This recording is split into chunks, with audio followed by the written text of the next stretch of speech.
au nom des jeunes que nous avons à conduire et à sortir de la précarité, que ce projet en 2015 va connaître sa phase de croisière. Je vous dirais sa vitesse de concorde. Ainsi, 17 500 personnes, artisanes et artisans, dont la moitié femmes forcément, seront appuyés, formés et installés gratuitement par l'État pour leur entreprise. 2015, selon le président Boni Yadi, sera une année décisive dans la vie des populations. Au cours de l'année, le combat pour la sécurité humaine à tous les niveaux sera poursuivi de telle sorte que les conditions s'améliorent pour chaque Béninois. Un certain nombre de mesures ont été encore annoncées par le chef de l'État. De 2007 à 2014, ça fait combien d'années? 8 ans, bon très bien. 7 ans ou 8 ans. 11 milliards. La bonne nouvelle que je vais vous apporter, eh bien, c'est qu'en 2015, une année merveilleuse pour vous. À partir de la semaine prochaine, les équipes viendront ici avec de l'argent frais pour vous appuyer. Vous aurez en 2015,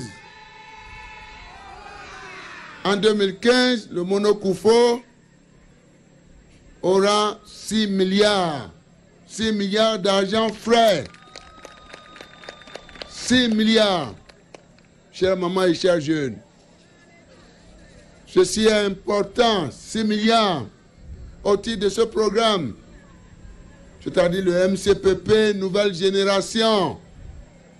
Point n'est besoin de vous dire, appuyé par ce que nous appelons l'assurance, ou c'est ça, micro-assurance. On ne le souhaite pas. Si quelque chose arrivait, la nation ne perdra jamais. Et cet argent, je le dis, je ne le dirai pas assez. C'est la gestion de la trésorerie du ministère des Finances. C'est une gestion de la trésorerie. C'est un placement que nous faisons. Cet argent est placé auprès du SFD, Système financier décentralisé, c'est-à-dire ces institutions de microfinance. Nous leur faisons confiance. Je les ai déjà remerciés. Dieu, le Père Céleste, veillera sur ces institutions et sur leurs dirigeants, leur personnel. Alors, l'État prend le risque sur ces systèmes financiers décentralisés. L'État ne perd rien. C'est un placement à ces SFD d'aller dans les 4 coins de notre pays. Donc de venir ici, au Monokoufo, et d'identifier les risques. Les associations qui veulent travailler, de femmes ou de jeunes, qui veulent travailler. Mes chers parents, donc à ces institutions de prendre les risques. Et ces institutions savent prendre les risques, elles sont une douzaine. Jusqu'ici, notre programme fait partie des meilleurs programmes de ce monde. Et les autres pays viennent voir notre expérience dans le cadre de l'échange des expériences grâce à votre esprit de citoyenneté. Voilà. Donc 6 milliards d'argent frais au cours de l'année 2015. Ceci à partir de la semaine prochaine. La deuxième mesure, en direction de ces institutions de microcrédit, ces institutions seront formées, auront des ressources longues, remboursables en 3 ans. Nous l'avons indiqué. Assistés, appuyés par le monde de la finance. Troisième mesure, vous-même, non seulement vous aurez cet argent directement pour travailler, mais encore, vous serez assisté par Madame la ministre, par le ministère. Vous serez formé. Vous irez partout dans le monde. J'ai déjà saisi celui qui a inventé le programme de microcrédit, qui est connu dans le monde. Notre cher ami Youssouf, il est venu ici il y a environ 4 ans. Je l'ai fait venir. C'est lui qui a inventé. Il y a de cela quelques jours, il m'a dit de lui envoyer environ une trentaine de femmes. Nous allons en choisir parmi vous pour aller au Bangladesh. Voilà, pour aller au Bangladesh, pour voir comment vos sœurs, vos frères de ce pays valorisent ce programme. Et le Mono, le Koufo seront représentés pour que vous partiez. Nous allons arrêter les modalités, chère maman, dans le cadre de la recherche, de la promotion de votre emploi. Je suis venu ici à Lokossa, nous avons ouvert cette antenne de BPC. J'espère que cette antenne vous aide. Et l'antenne sera renforcée de manière à ce qu'une fois que vous sortez de là, l'État puisse vous conduire. La réflexion est en cours pour vous aider à vous installer, quel que soit l'emploi qui vous préoccupe, mes chers mamans. Sans oublier la question de l'accès au foncier, l'accès à l'énergie, à l'eau, le renforcement des capacités, l'accès au financement. Toutes ces questions seront prises en compte pour vous. La 4e mesure, nous avons ouvert une direction départementale de l'ANPE. Allez vous inscrire là-bas, n'est-ce pas, Madame la ministre? Allez vous inscrire pour que vous soyez identifiés, pour qu'on puisse vous cibler et que vous ayez l'assistance de la République.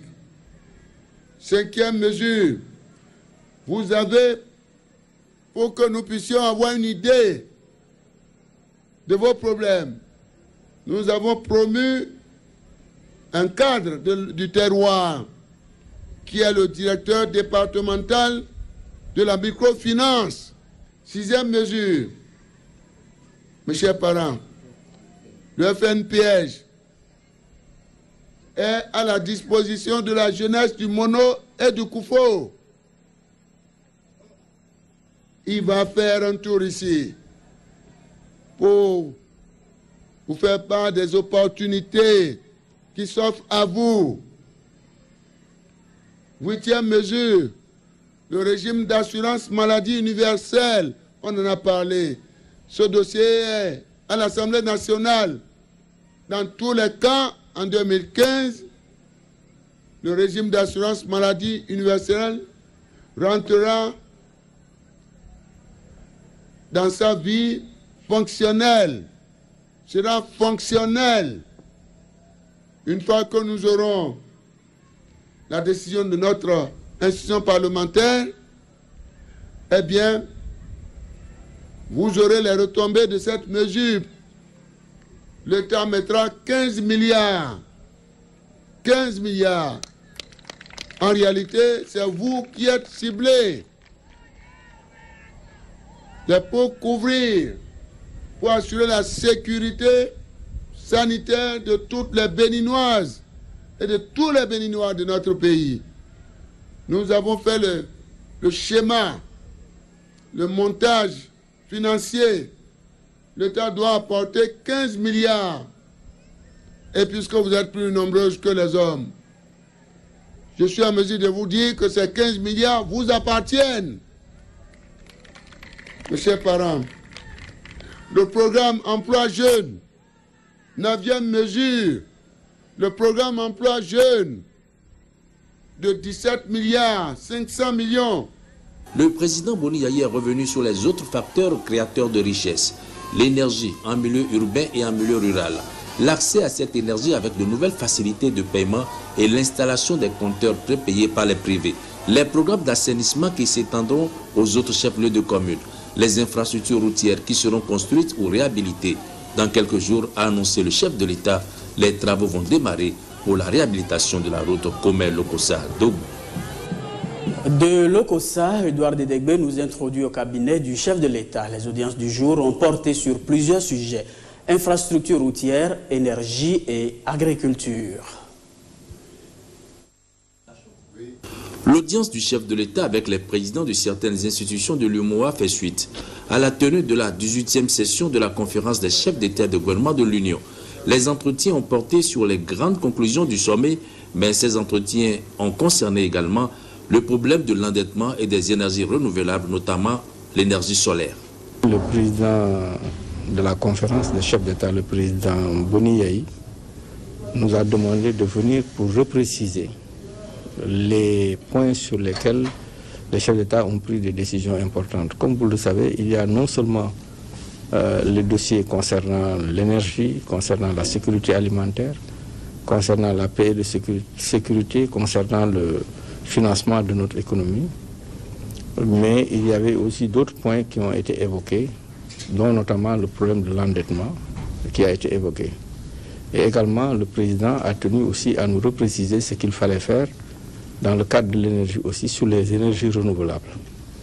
Ce qu'il faut retenir, indépendamment de ce qui a été dit hier, c'est que sur le problème de l'endettement, le président a réaffirmé l'initiative prise par le chef d'État de faire une mission autour de cette question et de sensibiliser les plus hautes autorités, aussi bien nos partenaires traditionnels que également les autorités du Fonds monétaire sur la question et de réaffirmer la position de la conférence qui est que le plafond d'endettement ne devrait pas être ramené à moins de 70% conformément à la décision prise hier sur le nouveau pacte de convergence qui a arrêté que le taux d'endettement, en ce qui concerne le taux d'endettement, c'est 70%.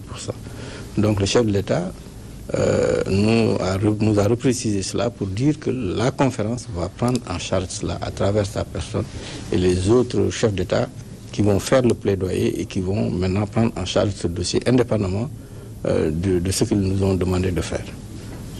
Sur l'énergie, ce qui a été arrêté, nous avons depuis 2 ans maintenant fait un programme régional d'énergie solaire dans les régions que nous avions confié à la SABER.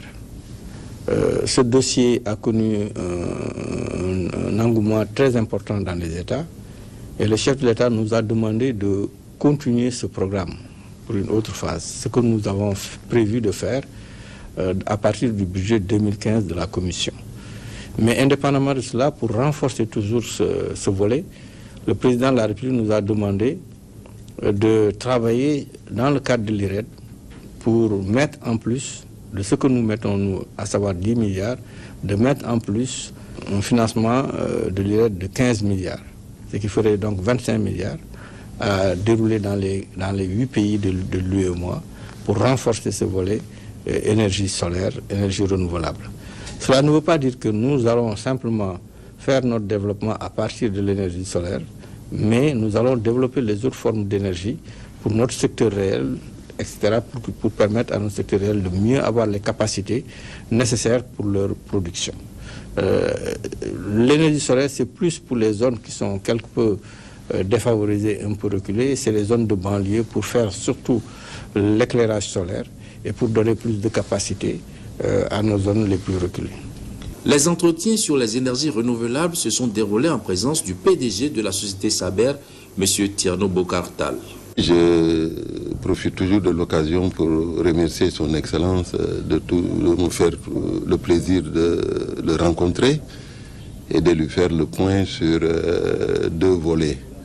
Le premier, c'est au niveau national, l'initiative qu'on appelle PROVES, qui a été prise par son Excellence concernant 15 000 lampadaires à mettre en place et l'électrification solaire de 105 localités. Sur ce point-là, nous avons pratiquement achevé la remise des sites aux adjudicataires et ils sont en train de faire toute l'étude d'exécution que nous recevrons à la fin du mois et tous les contrats seront signés. Et le programme devrait normalement démarrer en février. Et sur ce point, si vous regardez dans les journaux depuis hier, nous sommes en train de faire un appel à candidature et nous allons recruter pas moins de 1500 personnes de manière temporaire et certains vont rester de manière permanente pour assurer la gestion de ces centrales. Donc ça voudrait dire quoi? C'est que ce projet sera non seulement une utilité énergétique pour permettre aux foyers d'avoir accès à l'énergie, mais aussi on aura un volet social extrêmement important parce que nous, avec la création d'emplois et la redistribution de revenus. Et je crois que c'est ça la vision de son Excellence et c'est cette vision qui est en train d'être réalisée sur le terrain.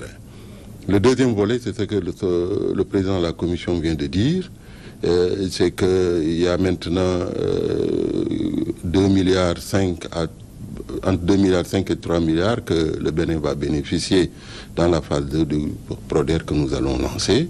Et ceci, c'est d'ici 15 jours. Donc ça montre que maintenant on est dans cette dynamique de vraiment donner corps à la vision de son Excellence qui consiste à faciliter l'accès à l'énergie à toutes les populations béninoises. Et ceci, comme je l'ai dit, c'est toujours sous la conduite du ministre de l'Énergie qui vraiment appuie ce programme à bras le corps, nous aide, la SABER, et je ne saurais le remercier pour tout l'effort qu'il ne cesse de ménager pour permettre à ce programme-là d'amarrer et d'avoir le succès escompté par l'ensemble des populations. Face à l'accroissement de la production de coton, le Bénin projette d'installer 2 usines d'égrenage pour pouvoir égrener dans un délai raisonnable toute la production cotonnière. C'est dans ce but que le directeur général de la société IDI Belgium a été reçu en audience par le chef de l'État. Nous sommes venus pour discuter la question des usines de délintage et d'égrenage de coton pour la Sonapra. Et c'est parce que vous allez avoir l'usine la plus grande de toute l'Afrique qui sont presque identiques aux usines d'Amérique et d'Australie. Vous savez que la tendance aujourd'hui en ce qui concerne la production cotonnière, elle est haussière. Et par rapport à l'année dernière, nous aurons cette année environ 100 000 tonnes de coton graines qu'il faut savoir égrener sur le territoire national. Donc ceci a fait que de façon proactive, le chef de l'État a pris contact avec le groupe belge IDL. Et dans ce sens, il y a une usine de 75 000 tonnes l'an d'égrenage qui va être installée. Et au-delà de ça, nous voudrions que, en ce qui concerne les semences, qu'on ait une usine de délintage. Donc c'est une usine qui va permettre que lorsqu'on met une graine en terre ou des graines en terre, qu'on ait un taux de germination très élevé. Donc l'usine sert à traiter les graines pour que tout ce qui est semé pratiquement pousse. Et c'est ça qu'on appelle l'usine de délintage. Cette dernière usine coûte environ 10 milliards de francs CFA et l'usine d'égrenage à 75 000 tonnes l'an coûte aussi environ 15 milliards et 16 milliards. Donc on a 11 milliards pour l'usine de délintage et 15 milliards pour l'usine d'égrenage de coton. Et bien entendu, les zones qu'on est en train de viser, ça va être les 2 KP, peut-être à Kero ou autour de Kouandé. Et de l'autre côté, renforcer la zone de Bembereke. C'est justement dans le bassin cotonnier. Et je crois que pour le lieu, des calculs vont encore être faits pour qu'on détermine exactement à quel lieu. L'essentiel est que pour le Bénin, lorsqu'on va passer à 500, 600 000 tonnes de coton, que tout puisse être égrené dans 3 mois. Au plus tard, au mois de mars de chaque année, il faudrait qu'on termine d'égrener toute la production cotonnière du Bénin. C'est l'objectif visé. C'est pour boucler le financement de l'important projet de construction d'une autoroute que le chef de l'État a rencontré la directrice de l'Agence française de développement AFD. Le projet initié par le président Boni Yayi partira du carrefour de Sémé pour aboutir à Ilara en passant par Sakété et Kétou. Le président Boni Yayi m'a convoqué dans le cadre d'une mobilisation de partenaires qu'il souhaite faire pour l'accompagner dans un projet d'amélioration de la circulation entre Sémé-Podji et Ilara, à la frontière du Nigeria. Dans le cadre de notre implication dans le développement urbain, nous pourrions contribuer à ce projet de doublement des voies et de construction d'un pont pour franchir la lagune à Porto Novo et peut-être contribuer à l'essor de la ville de Porto Novo ou de certaines villes sur le trajet. Par ailleurs, le président a souhaité savoir où nous en étions sur l'instruction du prêt alloué à l'État pour appuyer la distribution d'électricité dans le département de l'Atlantique. Et nous allons signer très bientôt ce prêt le 23 janvier prochain en compagnie de la Commission européenne. C'est une visite de courtoisie que le secrétaire exécutif de l'autorité du bassin du Niger a effectuée au chef de l'État. M. Collins Iyekire était à Cotonou aussi pour prendre part à la 18e session de la conférence des chefs d'État et de gouvernement de l'UEMOA. The Niger Basin Authority is one of the technical partners of the WAEMU. Vous savez que l'autorité du bassin du Niger travaille étroitement avec l'UEMOA et puisque le président Boni Yayi est le président en exercice de la conférence des chefs d'État de l'autorité du bassin du Niger, il était donc normal que, prenant part à la réunion de l'UEMOA, que je vienne lui rendre une visite de courtoisie. Et puisque, étant au Bénin, je me sens chez moi. Donc, je suis venu saluer notre père, le père de notre association, et lui souhaiter également mes meilleurs vœux de bonnes et heureuses années. Je suis également venu pour prendre ses orientations et ses conseils pour certains domaines clés qui font partie de mes attributions. Et je crois que nous en avons assez parlé. Il nous a accordé ses conseils, ses orientations, et ça nous aidera pour le reste du mandat. Alors, faut-il le rappeler, nous travaillons surtout pour le bonheur des pays membres de l'autorité du bassin du Niger, et je crois que nous avons du bon chemin et l'avenir nous sera radieux. Il s'appelle Abou Issa, il est désormais le chef du cabinet militaire de la présidence de la République. Le colonel Issa a pris officiellement le bâton de commandement des mains du général de brigade Kokouvi Amoussou. C'est à la faveur d'une cérémonie suivie pour vous par Jean-Claude James. Intendant général de brigade et attaché de défense à Washington près l'ambassade du Bénin aux États-Unis d'Amérique depuis le 1er janvier passé. C'est cette double promotion qui amène Kokouvi Amoussou à céder son fauteuil de directeur de cabinet militaire de la présidence de la République. En passant le témoin à celui qui était jusque-là son adjoint, il s'est fait le devoir de rappeler à son successeur la mission qui lui incombe. J'ai perçu et assumé ma mission comme une mission éminente d'administration et de coordination de toute la très sensible maison militaire de la présidence de la République. Et ceci est une tâche immense. C'est aussi une mission d'assistant du président de la République en conseil et avis dans la gestion de tous les dossiers ô combien complexes et sensibles de sécurité et de défense de la République. Engagement et loyauté ont été les maîtres mots du colonel Abou Issa, le nouveau locataire du cabinet militaire de la présidence. Je ne doute point de la grandeur de l'héritage que vous nous laissez et je mesure d'ores et déjà l'ampleur de la tâche qui m'incombe en vue de maintenir le tempo, voire améliorer les prestations du cabinet militaire. Je voudrais prendre l'engagement du haut de cette tribune et devant ce partenaire de personnalité pour dire que la compétence, le professionnalisme, la loyauté, l'esprit républicain et l'ouverture d'esprit, pour ne citer que ceux-là, resteront notre fil conducteur pour jouer pleinement et efficacement notre rôle de conseil et d'aide à la prise de décision auprès de la haute autorité. Un moment chargé d'émotions pour les uns et les autres, mais belle occasion pour faire du désormais ancien directeur du cabinet militaire, commandeur de l'ordre national du Bénin. Toujours avec les causes habillées, Petroni Adagbe nous annonce que la direction du génie et de la participation au développement vient de bénéficier d'un appui considérable en équipement de la part de la République populaire de Chine. C'est pour renforcer l'efficacité des forces armées béninoises dans la réalisation d'infrastructures socio-communautaires sur toute l'étendue du territoire national. Direction état-major général pour la cérémonie de remise.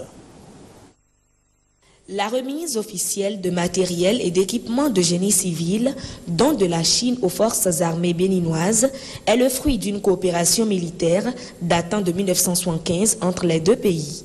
L'efficacité de cette coopération est traduite depuis par des réalisations concrètes, tant dans le domaine de la formation que dans celui du renforcement des capacités opérationnelles. La remise officielle de matériel et d'équipements de génie civil à la direction du génie vient renforcer davantage les relations particulières et privilégiées qui existent entre nos deux pays.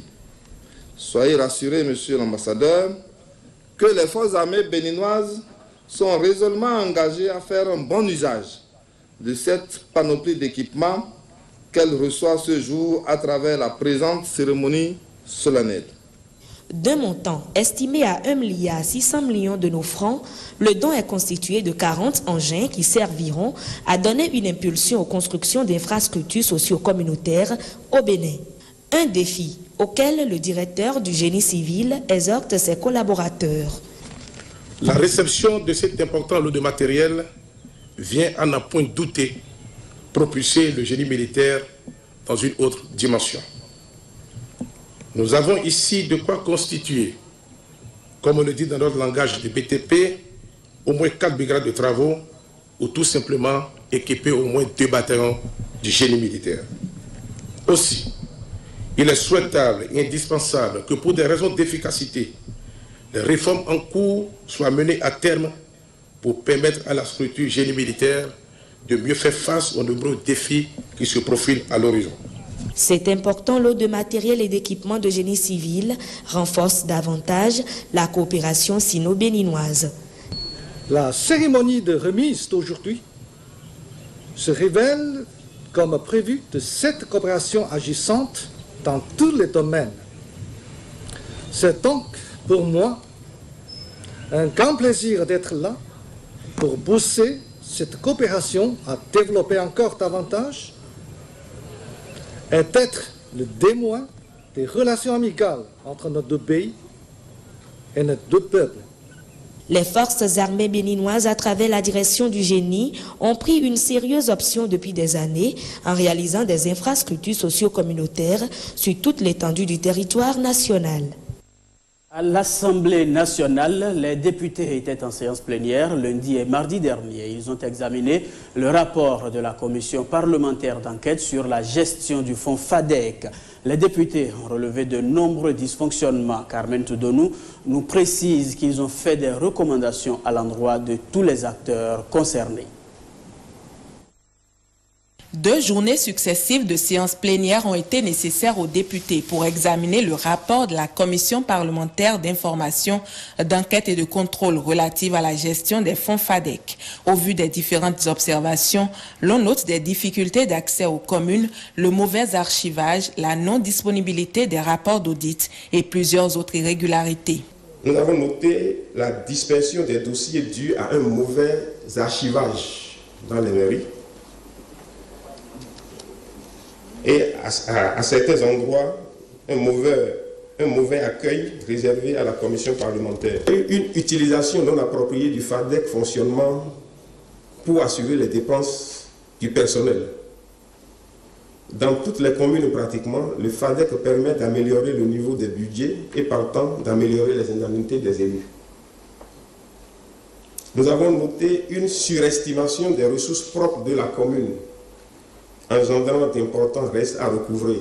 D'autres difficultés soulignées concernent des délits d'initiés, le favoritisme et le népotisme notés par endroits. Au total, le fonds d'appui au développement des communes n'est pas toujours utilisé à bon escient. nous n'avons pas travaillé à rechercher les communes, rechercher les malversations qui ont été opérées par divers acteurs donc, au niveau des communes. Nous avons travaillé à faire des propositions pour améliorer la gestion donc, des fonds FADEC dans nos communes. On ne peut pas attendre que la commission trouve tout avant que nous ne commencions à faire des actions de rectification au niveau de ces communes. Cette difficulté-là, c'est surtout pour vous dire que vous n'êtes pas les bienvenus. Mais nos collègues ont poursuivi et ils ont fait un travail admirable, même si c'est très limité. On ne pouvait pas en attendre mieux. Et ils ont fait des constats, ils ont fait des observations, ils ont fait des analyses. Et les résultats, même s'ils sont restés un peu limités, sont tout à fait illustratifs. La commission n'a pas manqué de faire plusieurs recommandations à l'endroit des maires et de l'Association nationale des communes du Bénin. Éviter au maximum l'oralité dans le fonctionnement des communes en privilégiant les écrits en vue d'assurer la mémoire des services et garantir la transparence dans la gestion des affaires publiques. Deuxième recommandation, s'approprier et mettre scrupuleusement en œuvre les dispositions relatives à la gestion des marchés publics en République du Bénin. Troisième recommandation, recruter du personnel qualifié. Au terme de leurs travaux, les députés ont adopté une résolution portant recommandation au gouvernement dans le cadre des travaux de la commission parlementaire d'enquête sur le FADEC. Une résolution adoptée par 44 voix pour, 0 contre et 4 abstentions. Vous êtes nombreux à vous interroger sur l'organisation des prochaines élections au Bénin. Eh bien, Jean-Claude James a choisi de vous fixer sur l'état des préparatifs à la Sénat, la Commission électorale nationale autonome. Là-bas, il a pu constater que le recrutement des coordonnateurs d'arrondissement est à l'étape de dépouillement. Au-delà de ce constat, il a également vu des signes annonciateurs du recrutement des membres de bureaux de vote.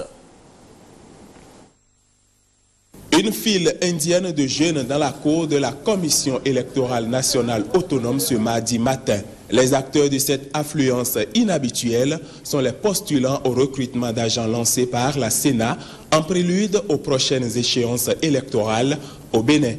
En gros, nous nous attendons à recruter près de 100 000, 120 000 assistants, assesseurs et présidents des bureaux de vote. Aujourd'hui, il n'y a plus d'intermédiaire entre la Sénat et la coordination des arrondissements. Il n'y a plus de SEC, il n'y a plus de SED au niveau départemental. Donc, la Sénat recrute un personnel qui ira assurer la coordination des élections au niveau des arrondissements. Et leur travail consistera à superviser les opérations des élections. Quant aux membres des postes de vote, c'est pour conduire le scrutin le jour de son organisation. Cette opération se déroule dans une ambiance relativement calme, sauf quelques bousculades notées par endroits et qui inspirent quelques commentaires. À travers ces recrutements, on a constaté que la jeunesse est vraiment au chômage. Vous voyez la file indienne qu'il y a autour de nous, on sent vraiment que la jeunesse est au chômage et puis on ne minimise plus le travail. Et à chaque occasion qui se présente, on saisit en même temps pour ne pas rester mains croisées. Vraiment, c'est difficile. Il y a beaucoup de jeunes en chômage qui sont venus. Plusieurs personnes ont quitté plusieurs villes et villages. Ils sont venus ici déposer. Mais ce n'est pas du tout facile. J'étais là depuis midi, tout simplement. Et il y avait assez de monde. Tout le monde était candidat. Vous avez déposé déjà? Non, pas encore. Vous espérez déposer? J'espère. Il y a la femme qui recrute les dossiers, elle est là, elle est lente, on ne sent même pas. Il y a d'autres qui sont sous le soleil, ils sont tellement fatigués. Pour les candidats qui seront retenus, pas de souci à se faire pour les rémunérations. Mais la rigueur sera de mise dans le travail. Nous n'allons pas nous amuser. On va faire signer un engagement Et si quelqu'un ne respecte pas cet engagement, eh bien, il va s'exposer à des sanctions. L'engagement que nous allons, qui sera signé, engagera aussi la Sénat. C'est une sorte de contrat que nous allons signer avec eux. L'opération qui vient de démarrer ce 20 janvier sur toute l'étendue du territoire national prend fin le jeudi 22 janvier prochain. La possibilité de prorogation n'est pas exclue selon le président de la Sénat. Que faire pour exprimer leur adhésion aux actions du président Boni Yayi? Face à la question, les membres du parti UDC Nounayon ont fait le choix d'une marche à travers les rues de Boycon. Retrouvons Gilles Dansou à l'antenne régionale de l'ORTB à Boycon.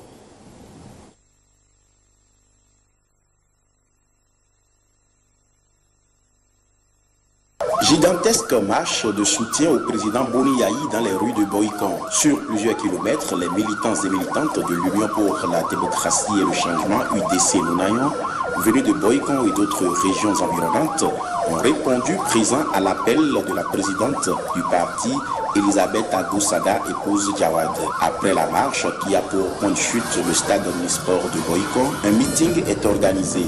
Tour à tour, les représentants des jeunes, des femmes et des dignitaires sont revenus sur les grandes réalisations du président Boni Yayi.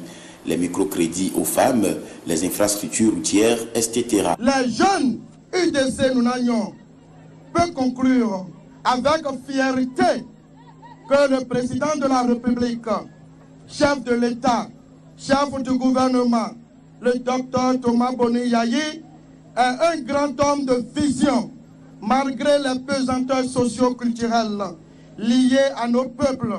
Je voudrais vous demander, militantes et militants du parti UDC Nounayon, de ne pas vous laisser distraire dans vos quartiers, dans vos maisons. Yayi Boni continue d'être le président de la République jusqu'à la fin de son mandat.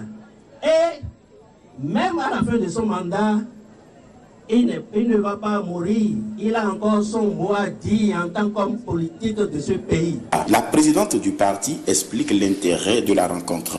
Cette marche organisée pour montrer à l'opinion nationale et internationale que le parti UDC Nounayon, que je préside, est toujours de la mouvance présidentielle et restera jusqu'à la fin du mandat du docteur Boni Yayi. C'est le lieu de demander au président de la République d'être calme et serein, de savoir que le Bénin profond, le Bénin qui jouit des fruits des réformes et des initiatives salutaires est derrière lui. Un meeting agrémenté par des prestations d'artistes. Autre marche pour la même cause, un peu plus au nord de Boycon à Segbana, Firme Bassao a vu les forces Cori pour un Bénin émergent arpenter les rues de la ville. Une manière d'exprimer leur soutien au président Boni Yayi. Voici, au fond de la Liborie, l'ambiance d'une ville en pleine mobilisation. Quand Segbana renouvelle son soutien à Boni Yayi, ce sont toutes les forces Cori de la commune qui se mobilisent pour marcher. En tête de peloton, ministres et cadres de la localité. Chefs de village, conseillers locaux, conseillers communaux, anciennement militants de l'UPR de la commune de Segbana, réaffirmons sans embâche notre adhésion au FCBE et faisons allégeance au président Yayi Boni que nous reconnaissons désormais comme notre leader politique. Le beau n'aime pas la honte, raison pour laquelle les cadres de la commune de Segbana, en présence de leurs parents, tiennent à rappeler au chef de l'État, aux ministres ici présents, aux invités, que ceux qui se sont égarés comprendront les risques liés à leur mauvais comportement. Le Cori, appelé au poids en beau, ne tombera jamais de nos mains. Toutes les réformes prises par le chef de l'État, nous, femmes de Segbana, nous en avons bénéficié. Au nombre desquels nous allons citer la gratuité de la césarienne, la gratuité de l'école, les microfinances et autres, j'en passe. Très tôt, la marche prend l'allure d'un meeting. En 2006, est-ce qu'on avait pensé qu'on pouvait goudronner le tronçon Kandi-Ségouana? Où est-ce que les gens mettaient cet argent-là? J'ose croire avec vous que vous n'êtes pas au niveau du Ségouana une population ingrate. Vous êtes reconnaissante vis-à-vis des actions du chef de l'État. Du côté de Waké à présent, Emerida Pensoton a suivi pour nous une prière musulmane pour le président Boni Yayi. La population s'est réunie autour du directeur des enseignements maternels et primaires, Youlou Salami, pour implorer Allah en faveur du chef de l'État. Ce grand rassemblement ici à la place publique de l'arrondissement de Komdé, commune de Waké, n'a qu'un seul but, prier pour le président Boni Yayi. Et les filles et fils de la commune ne se sont pas fait prier. Pour eux, la cause est noble pour qu'on traîne les pas. Ils ont donc fait le déplacement pour soutenir leur fils et frère initiateur de la présente prière et natif de Komdé, Youlou Salami. Le Coran a été lu dans son entièreté pour rendre grâce à Allah pour tous ses bienfaits au profit du Bénin et de son chef.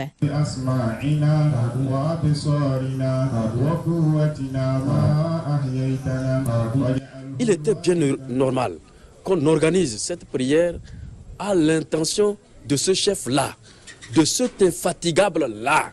Nous avons prié pour qu'il ait la paix et pour qu'il finisse son mandat en beauté.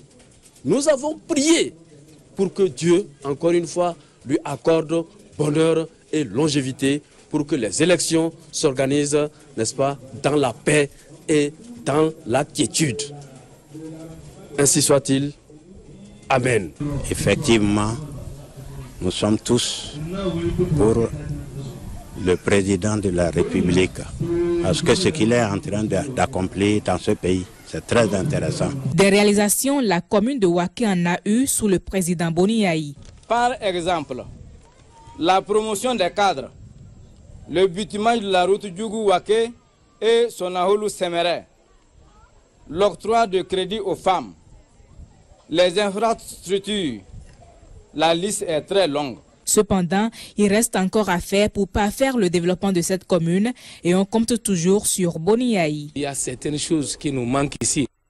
Et Yayi ne pas oublier Waké et nous ne l'oublierons pas et nous pensons qu'il n'oubliera vraiment pas Waké. À cette prière, on a aussi et surtout demandé l'unité des filles et fils du Bénin, unité sans laquelle aucun développement n'est possible.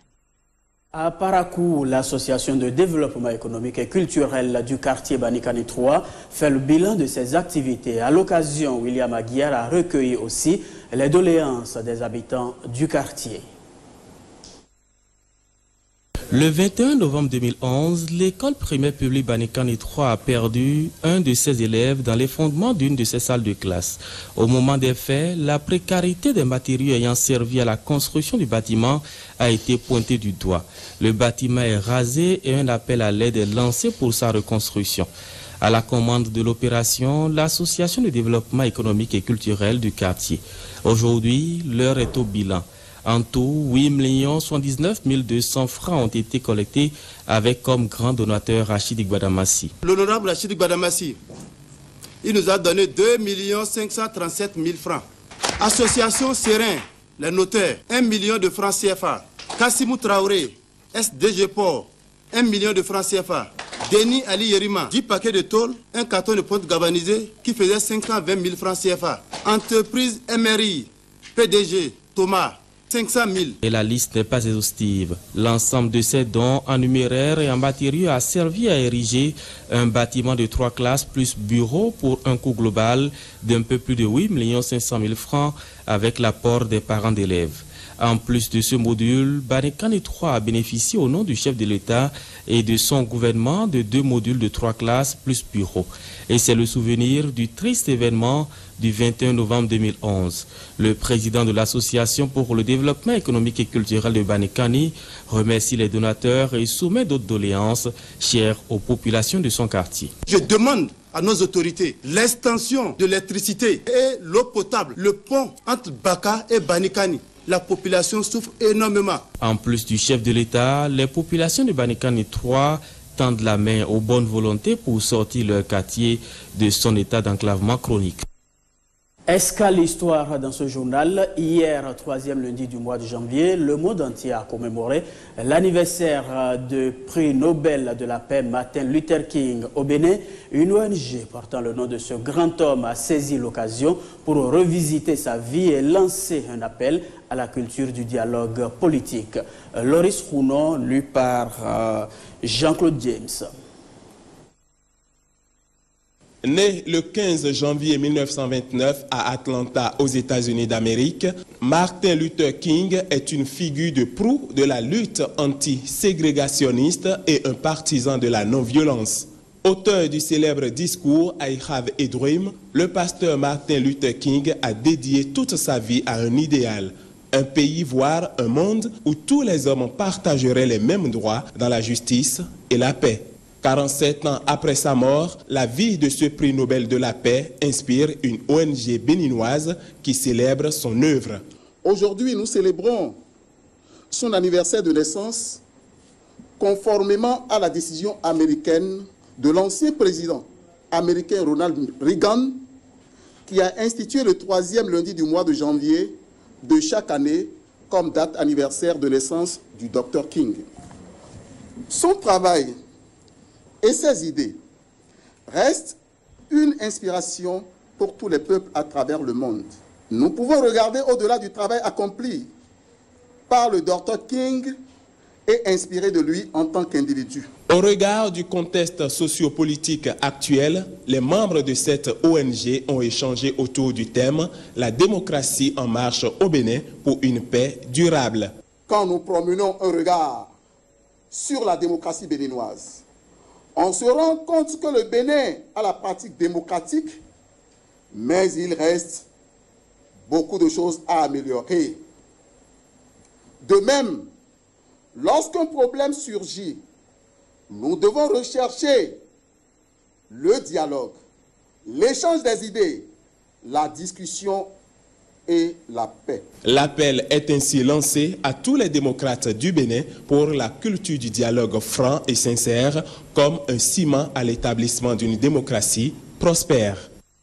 Le monde des affaires à présent, les chefs d'entreprise réunis au sein du Conseil des investisseurs privés au Bénin, CIPB, ont discuté des maux qui minent l'environnement économique. Ils ont aussi recherché des propositions pour l'amélioration du climat des affaires. Olive Ousougoué nous apprend que les échanges ont eu lieu vendredi dernier au cours d'un dîner d'affaires. C'est autour de ce dîner-débat que les investisseurs privés du Bénin ont évoqué les questions liées à l'émergence de leur entreprise. Une quête d'efficacité qui passe forcément par la recherche de solutions aux problèmes qui minent l'environnement économique.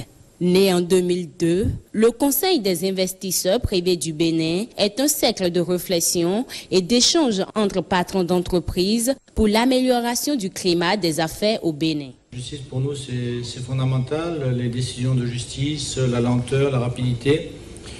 Donc, je rappelle que le groupe de travail de justice a été créé en 2010 et que depuis mars 2011, nous avons un bulletin qui s'appelle Justicia et qui est très apprécié des différents milieux. Donc, le milieu, bien sûr, judiciaire, milieu des avocats.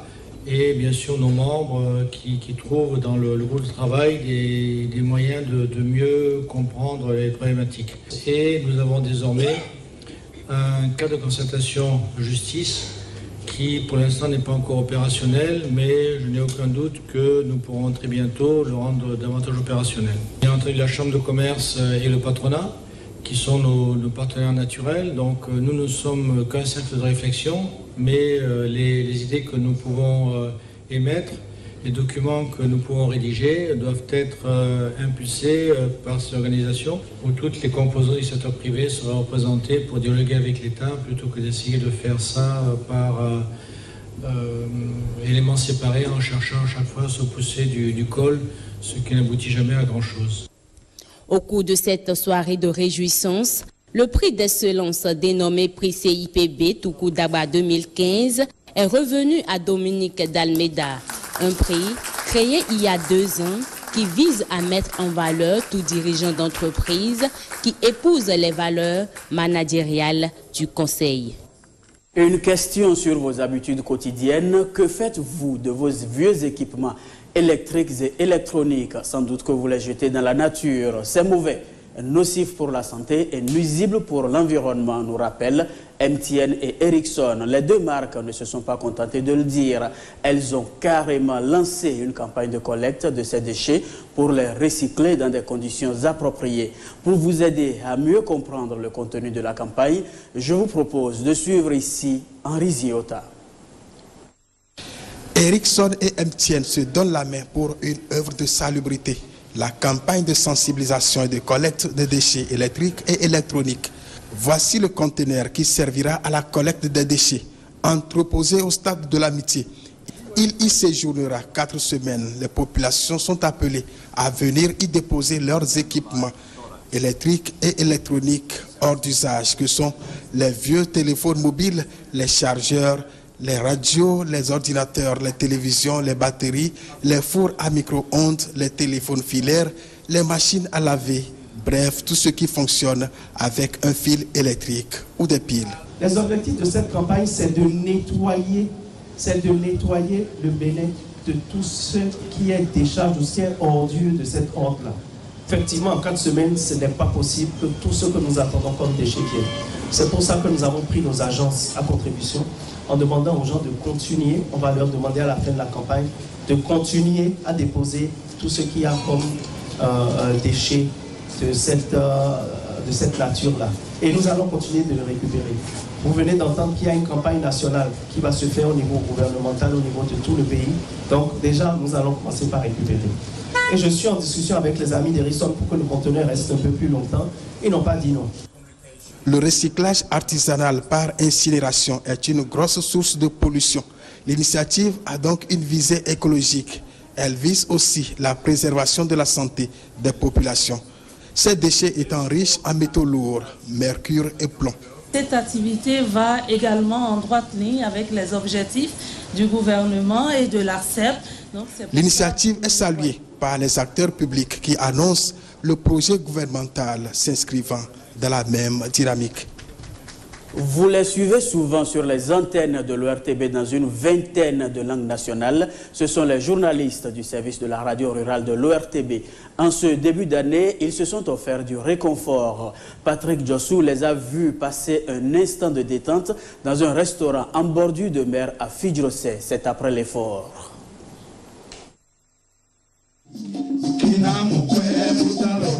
Le rythme à Gotchebou, littéralement, mon bélier s'est égaré.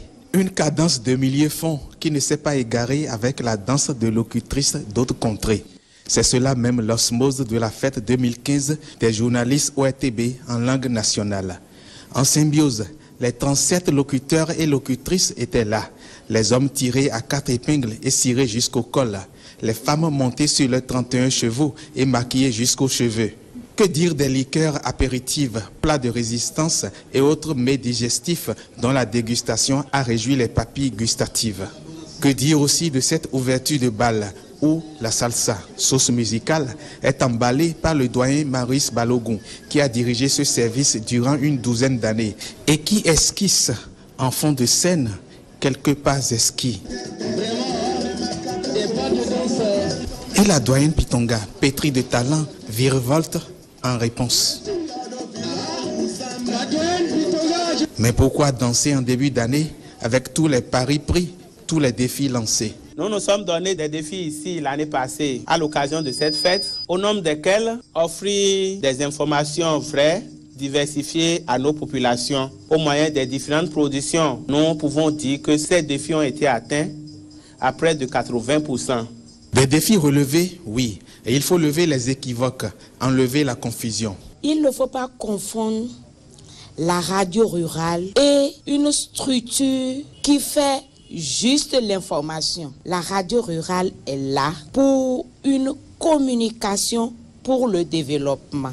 Et pour mieux asseoir l'idée de radio rurale, mère des radios, Mère Philomène nous révèle ses débuts. J'ai démarré à l'ORTB par la radio rurale. Je suis admise à faire valoir mes droits à la retraite depuis le 1er octobre 2014.